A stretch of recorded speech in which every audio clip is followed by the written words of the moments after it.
శత్రువు చేత కూడా ప్రేమించబడటం అన్నటువంటిది చంద్రబాబు గారికే చేతనం. ఎందుకంటే మనసులో పెట్టుకుని కుళ్ళుకోకుండా ఉంటారు. మనసులో పెట్టుకుని కాకుండా ఖచ్చితంగా ఎప్పటికప్పుడు సొల్యూషన్ చూసుకుంటుంటారు. సీతారాం ఏచూరి చనిపోయారు, సిపిఎం జాతీయ ప్రధాన కార్యదర్శి. ఆ పదవిలో ఉండి చనిపోయినటువంటి వ్యక్తి.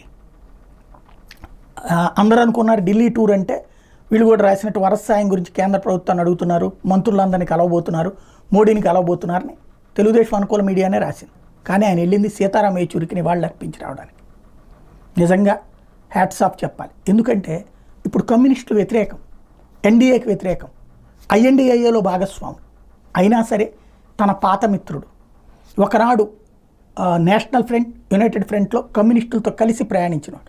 అట్లాగే రాష్ట్రంలో కూడా కలిసి పోటీ చేసినటువంటి ఇప్పుడు ప్రత్యర్థి అయినా సరే